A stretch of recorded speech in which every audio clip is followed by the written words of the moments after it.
दोस्तों, घने जंगल में कर्पूर तिलक नामक हाथी रहता था। उसका शरीर हृष्ट पुष्ट और मांसल था। जब भी उस पर दृष्टि पड़ती, जंगल में रहने वाले सियारों के मुंह में पानी आ जाता।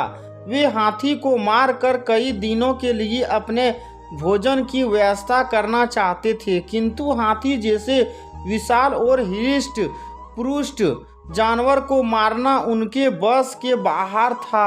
अन्य सियारों की मंशा जानकर उनके दल के सबसे वृद्ध सियार ने एक दिन सभा बुलाई और बोला, मैं एक ऐसी युक्ति जानता हूँ जिससे हम इस विशालकाय हाथी का काम तमाम कर सके। यदि तुम वैसा करो जैसा मैं कहता हूँ तो इस हाथी के मांस का हम कई दिनों तक भक्षण कर सकेंगे। सियारों को यही चाहिए था। वे तैयार हो गए। बूढ़े सियार ने उन्हें युक्ति बता दी। युक्ति अनुसार कुछ सियार हाथी के पास गए और उसे प्रणाम कर बोले, महाराज की जय हो, महाराज की जय हो। स्वयं के लिए महाराज का संबोधन सुनकर हाथी चौंका और बोला, कौन हो तुम लोग? मेरे पास क्यों आए हो और मुझे महाराज क्यों संबोधित कर रहे हो?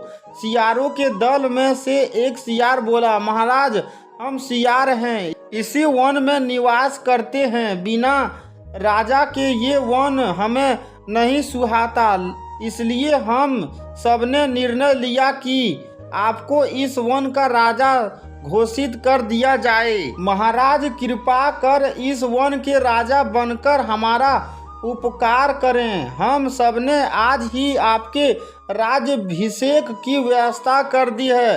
राज्याभिषेक का लग्न समय पर निकट है। महाराज, कृपया शीघ्र हमारे साथ चलें। सियारों की चिकनी चुपड़ी बातों में आकर हाथी जंगल का राजा बनने तैयार हो गया और उनके पीछे पीछे चलने लगा। सियार उसे जिस मार्ग से ले जा रहे थे वहां एक गहरा दलदल था।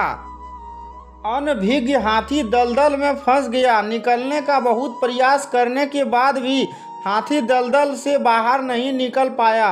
उसने सहायता के लिए सियारों को पुकारा, अपने होने वाले राजा की सहायता करो। तब सियार बोले, ऐसा मूर्ख हमारा राजा कैसे हो सकता है? तुम्हारी तो यही गत होनी थी। तुम हमारा आहार हो। तुम्हारे मांस का भक्षण कर हमारे कुछ दिन मजे से कटेंगे। हाथी अपनी मूर्खता पर पछताने लगा। वह दलदल से निकल नहीं पाया और वहीं उसके प्राण पखेरु उड़ गए। सियारों ने छक कर दावत उड़ाई। जो कार्य बल से संभव नहीं, उसमें युक्ति से काम लेना चाहिए।